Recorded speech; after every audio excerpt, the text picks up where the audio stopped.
Pernahkah kamu membayangkan menulis sesuatu yang bisa membuat kekuasaan tidak nyaman? Atau menjadi perempuan di masa ketika suaramu dianggap gangguan bagi ketertiban? Hai, aku Anan. Hari ini kita akan bicara tentang seseorang yang melakukan keduanya. Seorang perempuan yang menulis bukan untuk didengar, melainkan untuk mengguncang dunia. Namanya Suarsi Djodjopuspito, seorang sastrawan, guru, dan perempuan yang percaya bahwa pena bisa jadi alat kemerdekaan.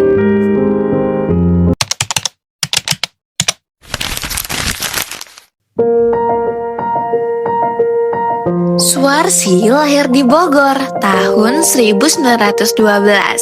Waktu itu, pendidikan untuk perempuan pribumi masih dianggap hal yang mewah. Tapi ayahnya percaya bahwa anak perempuan harus bisa belajar seperti anak laki-laki. Dari sana, Suarsi tumbuh dengan rasa ingin tahu yang sangat kuat. Ia belajar di sekolah Kartini, lalu Mulo, dan akhirnya di Europes Quick School, sekolah guru yang kebanyakan muridnya orang Eropa. Bayangkan, gadis pribumi muda duduk di tengah kelas kolonial, tapi tetap berdiri tegak dengan pikirannya sendiri. Sejak awal, ia tahu bahwa belajar bisa jadi bentuk perlawanan. Suarsi tidak berhenti di ruang kelas, ia juga menulis. Dan di tahun 1940, lahirlah novelnya yang terkenal yaitu Buitenheid Karel, yang artinya di luar kekang. Sebuah karya berani ditulis dalam bahasa Belanda, tapi dengan jiwa sepenuhnya Indonesia. Lewat novelnya, ia menggambarkan perempuan yang menolak jadi bayangan, yang ingin menentukan hidupnya sendiri di tengah sistem kolonial yang menindas. Novel itu seperti jendela, membuka pandangan kita pada dunia perempuan yang selama ini disembunyikan.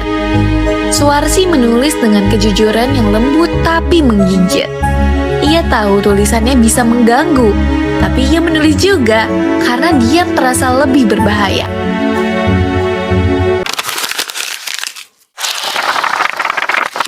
Di masa Hindia Belanda, perempuan penulis bisa dihitung dengan jari.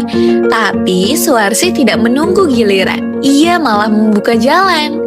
Ia bicara tentang pendidikan, kesetaraan, dan hak perempuan untuk berpikir sendiri. Ia juga tidak terjebak dalam romantisme kolonial, tapi menulis kenyataan tentang pernikahan, kemiskinan, dan keheningan yang menindas. Lewat kata-katanya, Suarsi memperlihatkan bahwa revolusi tidak selalu lahir dari teriakan. Kadang ia lahir dari halaman-halaman buku.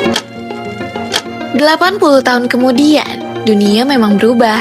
Tapi pertanyaan yang dulu dia tulis masih terasa sama. Apakah suara perempuan sudah sungguh didengar?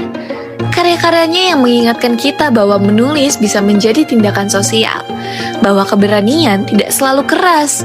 Kadang ia hadir lewat kalimat yang sederhana tapi jujur. Suarsi menulis bukan untuk menjadi terkenal, tapi untuk memastikan bahwa kisah perempuan Indonesia tidak hilang dari sejarah.